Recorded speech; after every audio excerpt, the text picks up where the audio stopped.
bago tayo mag-secret file, ay ilike mo muna ang video na to at mag-subscribe na sa aming YouTube channel. Don't forget to click the notification bell para hindi ka nahuhuli sa latest episode ng DJ Rocky's Secret Files.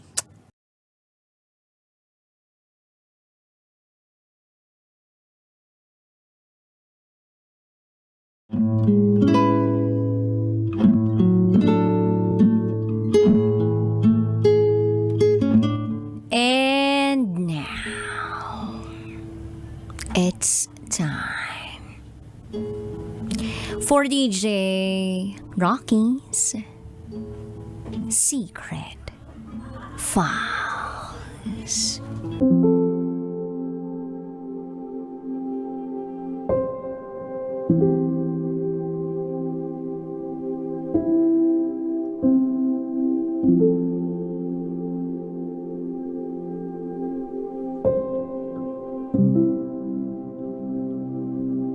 Kabit ako. Pero hindi lang basta kabit. Kabit with class.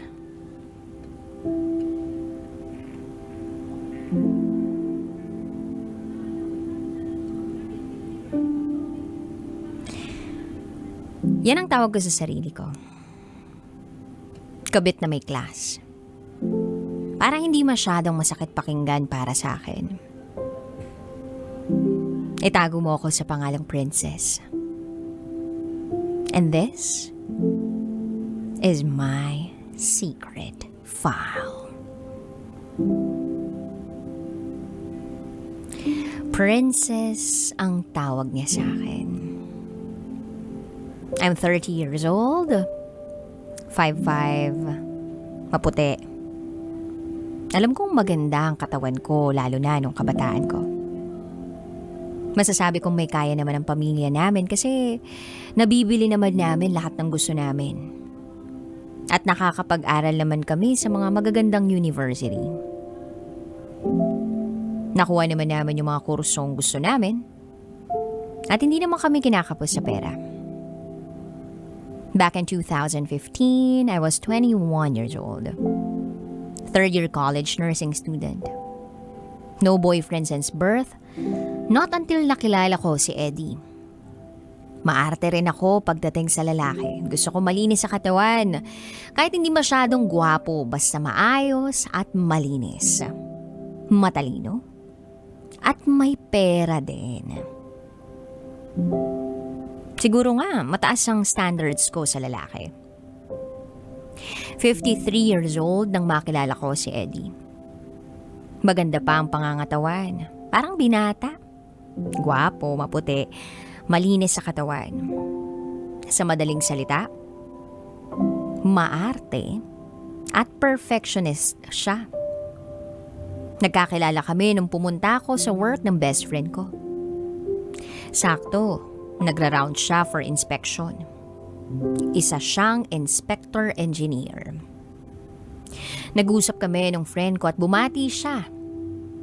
Nang dumating ang inspector nila. Bumati na rin ako. Hanggang sa nagpaalam na ako sa friend ko na uuwi na ako dahil maaga pa ako sa school bukas.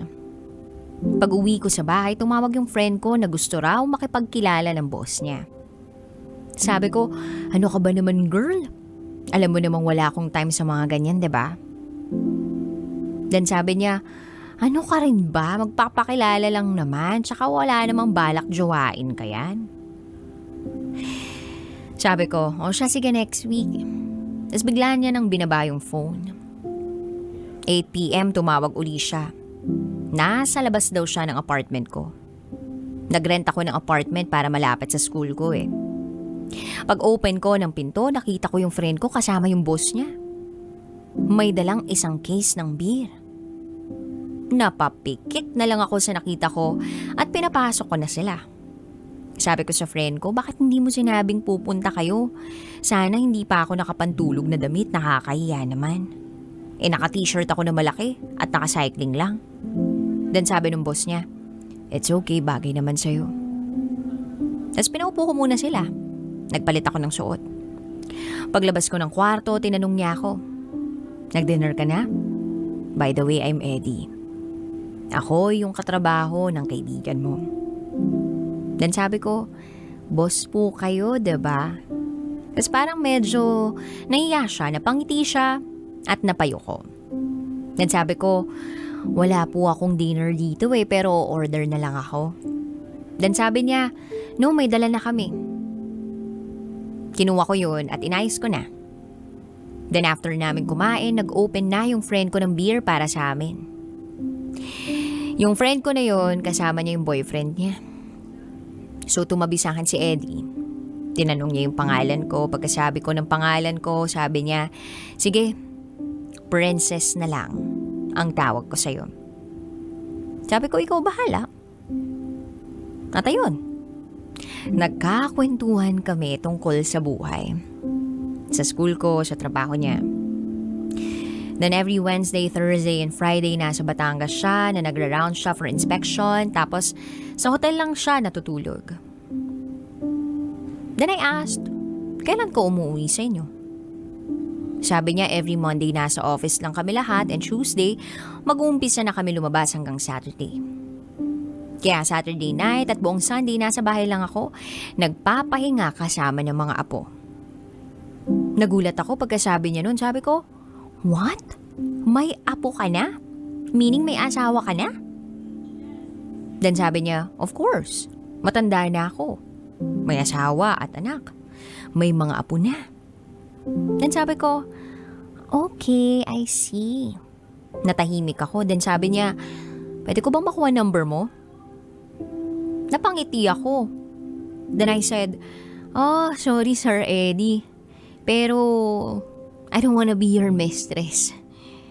Natawa siya sa sinabi ko at hinawakan niya ang kamay ko sabay sabing, alam mo, princess, in my almost 20 years of working, ngayon lang ako nagkagusto sa isang estudyante. Kasi pihikan ako. Maraming lumalapit sa akin, but I don't like them. Then sabi ko, wow ha, ang pogi ah. Tapos sabi niya, no joke, totoo yun. Okay, sabi ko. Then nagtawanan na lang kami.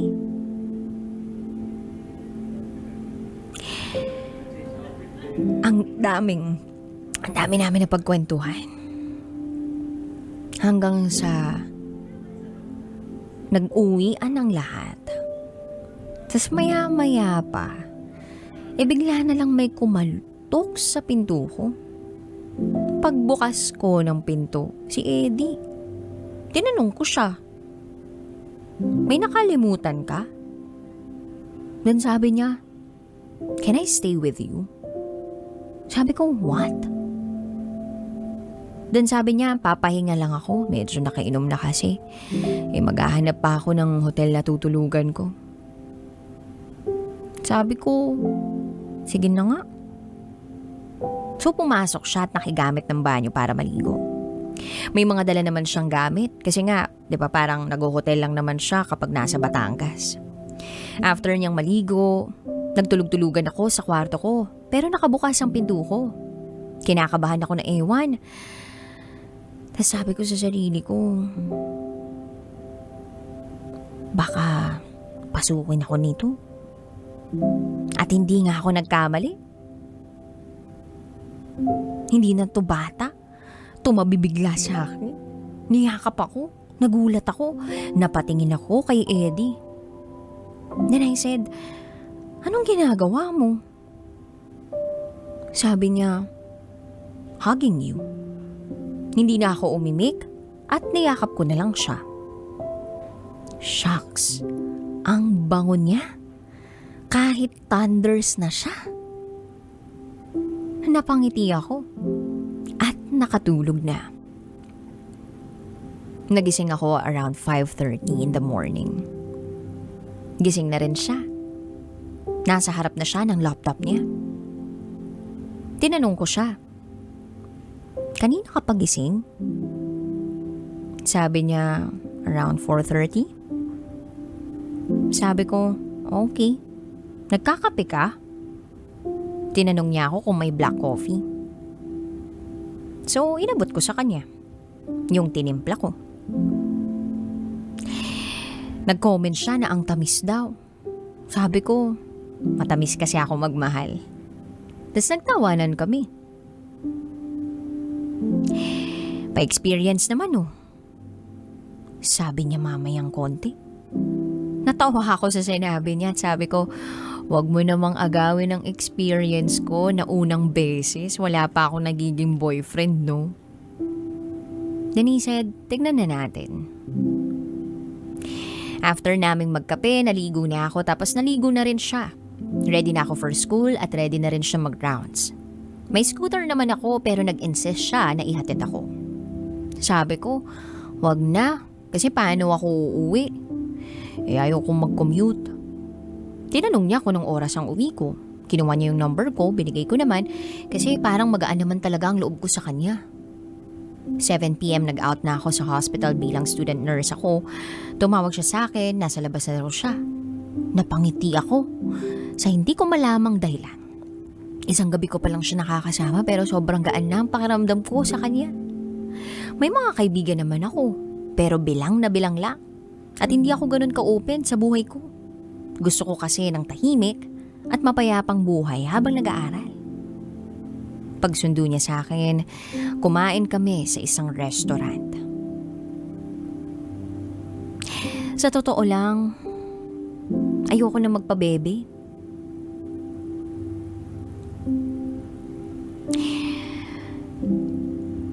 Dumating yung pagkakataon na sa akin na siya nauwi.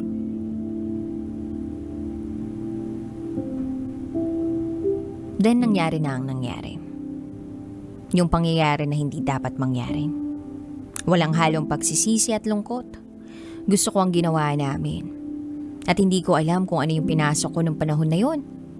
Basta, ang alam ko, masaya ako. Nagkamabutihan kami. Masaya lang, walang nakakaalam na kahit sino. Kahit best friend ko pa, hindi alam ang relasyon namin. Tinuruan niya ako kung paano maging isang mahusay na kabit. Pag lumalabas kami, hindi kami magkahawak ng kamay. Medyo malayo pag naglalakad. At kapag kakain kami, pupwesto kami sa mga tagong lugar. Pag nasa trabaho siya at nasa school ako, hindi kami nagkakatext o tawag. Basta alam na namin sa sarili namin na pagpatak ng Wednesday, magkikita na kami. Umiiwas na rin kami sa place ko kasi may mga kapitbahay na chismosa. Kaya hindi na siya nag-i-stay sa place ko. Hotel na lang kami. Hatid at sundo niya ako pag nasa Batangas siya. Sobrang professional namin pag nasa labas kami. One time, namasyal kami around Lipa, Batangas. May nakita siyang katrabaho niya na inspector din. Dahil medyo malayo ako sa kanya pag naglalakad, umiwas ako ng konti. Diretso lang sa lakad. Huminto sila at nagyaya yung kawork niya na mag-coffee sila. Ayun, naiwan ako mag-isa at kumain ding mag-isa. Sa mga ganitong pagkakataon, kailangan kong maging matured. Hinintay ko siya hanggang sa makaalis yung katrabaho niya. Then pumunta na siya sa akin. Imagine, hindi kami nagkaka-text pag may kausap siya pero alam niya kung nasan ako. Ganun ko na-train kung paano maging professional. Tumayo na ako at diretso sa sasakyan. Naganap na kami ng hotel na tutuluyan namin kasi kinabukasan aalis na uli siya. At tuwing aalis na siya, nalulungkot na ako. Siguro nga'y mahal ko na siya. At umabot na sa puntong hindi ko na kayang mawala ang taong to sa buhay ko. At gagawin ko lahat para sa kanya. Then dumating yung araw at bunga naging busy ako dahil pa 4th year na ako.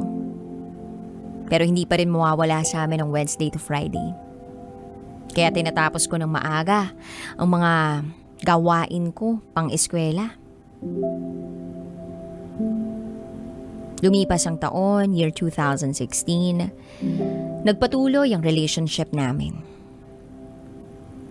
Hindi naman may iwasan ang away at tampuhan. Unang tampu ko sa kanya nung kailangan niyang umuwi ng Thursday para sa trabaho. Sabi ko sa kanya, ako nga tinatapos ko na lahat ng gawain ko bago tayo magkita tapos ikaw aalisan mo lang ako. Then sabi niya, O yung pagiging isip bata mo hindi tama yan. Sabi ko, inalisan mo na ako ng karapatan sa lahat. Then sabi niya, pinagkait mo yan sa sarili mo. Pwede kang mag-enjoy with your friends habang wala ako pero ikaw mismo ayaw nun. Huwag mong paikutin ang mundo mo sa akin dahil may kanya-kanya tayong priorities in life. Sabi ko, ngayon mo sasabihin yan kung kailan mahal na mahal kita? Sabi niya, mahal din kita pero hindi ko kayang pabayaan ang trabaho ko. Kung lagi mo akong aawayin every time na magkikita tayo at may emergency ako, mas mabuti nang wag na tayong magkita. Nanahimik ako sandali at nag-isip. Maya-maya pa'y nagsalita na ako. Sabi ko, okay, sorry for being immature. Namimiss lang talaga kita. Then sabi niya, I love you, my princess. You bring color to my life. Kaya simula nun kahit ano pa ang kailangan kong intindihin para mag-grow yung relationship namin gagawin ko. Hanggang sa nagpatuloy yung ganon. May mga pagkakataon na hindi kami makapagkita. Pero sinusubukan kong intindihin. Hanggang sa nag-decide na kaming kumuha ng bagong apartment na kaming dalawa lang ang nakakaalam. Malayo sa mga chismosa para hindi na kami nag-hotel at para hindi na masyadong magastos.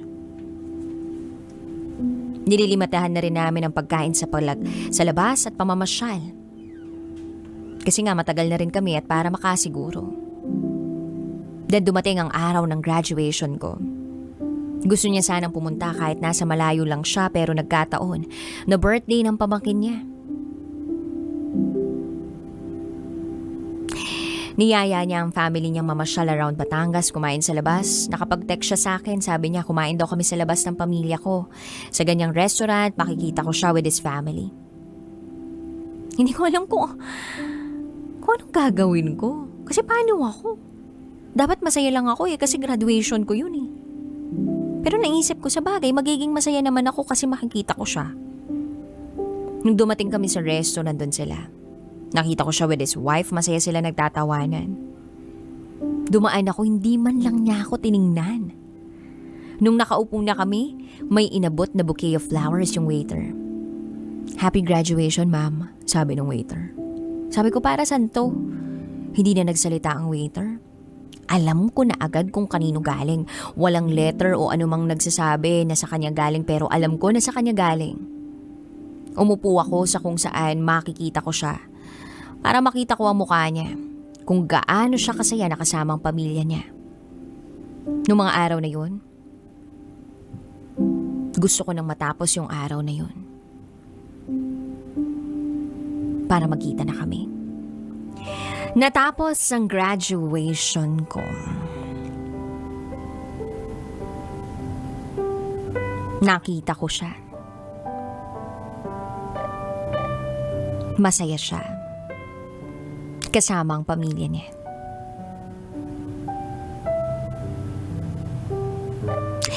Gusto ko na matapos na ang araw na yun para makapagkita na kami. At dumating na nga yung araw ng pagkikita namin. Umuwi siya sa bahay namin habang nagre-review ako for board exams. Naabutan niya akong nakakunot ang noo. Hinalikan niya ako at nag-I love you. Siyempre, bilang marupok na tao, nag-I love you too na lang ako. Then sabi niya, hindi ako magtatagal kasi birthday ni Mrs. Nagpintig-kanteng ako kaya umalis ako at nagbanyo. Hindi man lang ako kinatok. Paglabas ko ng banyo, bagong ligo ako at nagkakape siya. Sabi ko, magsha-shower ka? Tinanong niya ako kung bakit hindi ko raw siya hinintay. Sabi ko, pwede naman ako mag-shower uli. Kaya naligo kami ng sabay at nagbakbakan na naman. Gustong-gusto kong umiyak sa harap niya. At sabihing nahihirapan na ako sa sitwasyon namin. Pero wala naman akong magagawa. Dalawa lang ang pagpipilian ko. Either i-give up ko siya o manatili ako. Kaya lagi kong pinipiling magstay pa siya. Kasi hindi ko alam ang magiging buhay ko pag wala siya. Pag may tampo ako sa kanya, bumabawi naman kasi siya. Nung nagre-review ako, hanggang sa nakapasa na ako, nandyan lang siya sa tabi ko. Niloloko na ako ng mga kaibigan ko. Ayan ha, nakapasa na tayo, baka naman pwede ka na mag-boyfriend yan. Ang lagi ko lang sinasabi, mataas standards ko. Ang hindi nila alam, meron akong Eddie.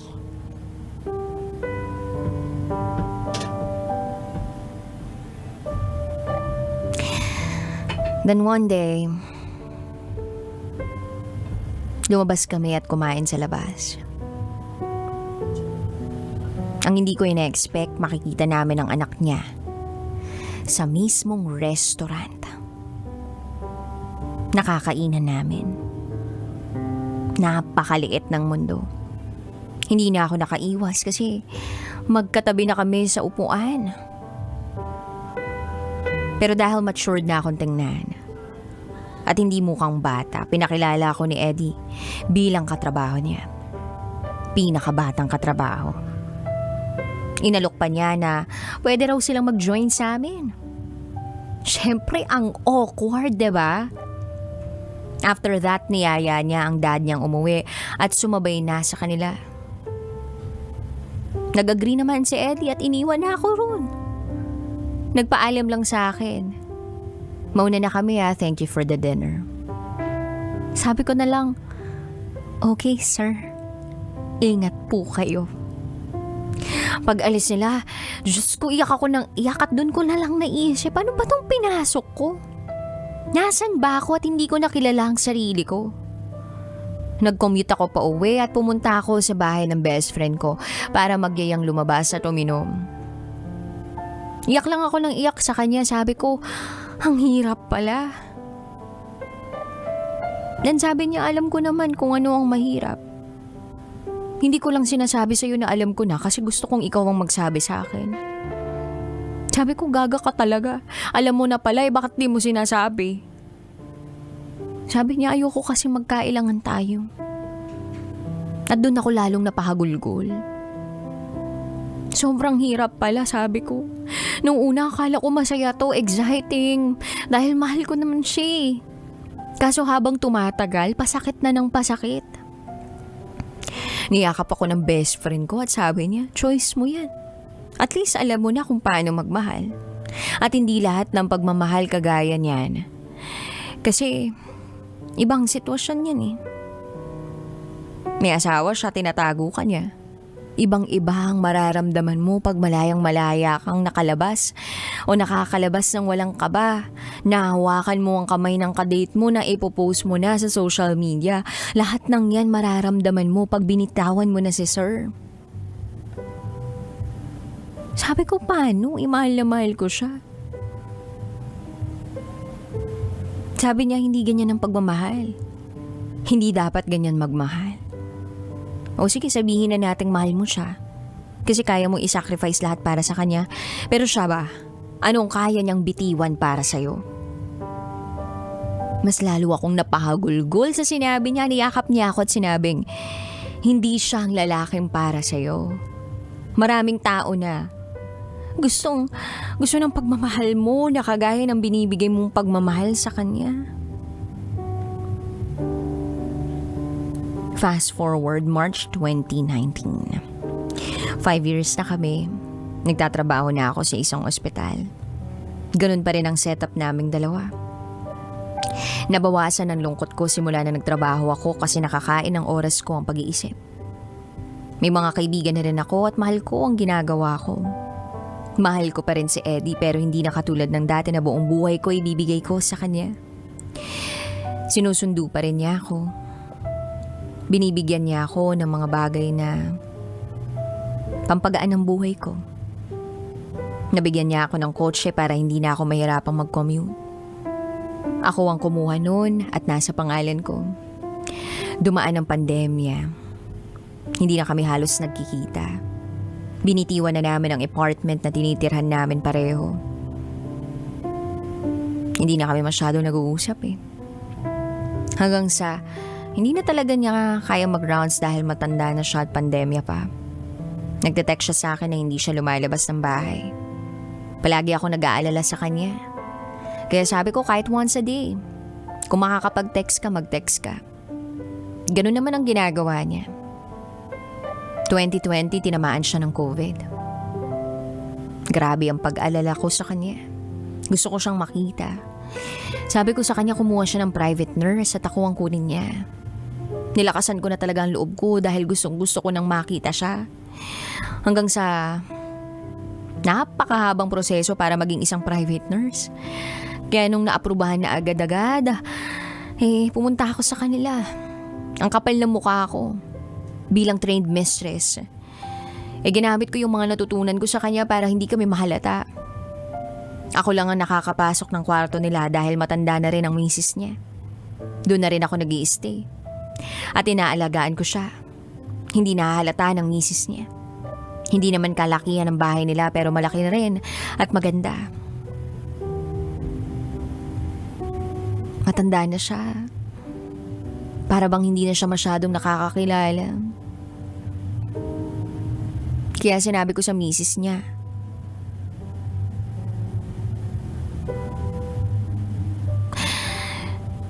kung ano yung mga napapansin niya, magsabi lang siya. Tinanong ko pa nga kung nakikilala ba siya. Sabi ng misis niya, hindi kasi siya madalas magsalita. Para bang hinahapo lagi. Sabi ko, okay. Tatawag na lang po ako doon kay doktora. So, dinala namin sa ospital. Doon namin nalaman na may early signs siya ng dementia. Nung sinabi ng doktora yun, biglang umiyak yung misis niya sa balikat ko. Hindi ko alam ang gagawin ko kaya niyakap ko na lang siya. Nilakasan ko yung loob ko. Hindi ako pwedeng makiiyak kasi hindi naman ako parte ng pamilya. Nang makauwi na kami, doon ako umiyak na umiyak. Tinawagan ko yung best friend ko, tsaka sa kanya ko sinabi lahat. Proud na proud siya sa akin kasi nagawa ko tong lahat ng dahil sa pagmamahal. Kinaumagahan, nilapitan ko si Eddie. Hinalikan ko siya sa pisngi. Tumingin siya sa akin at ang sabi niya, sorry my princess.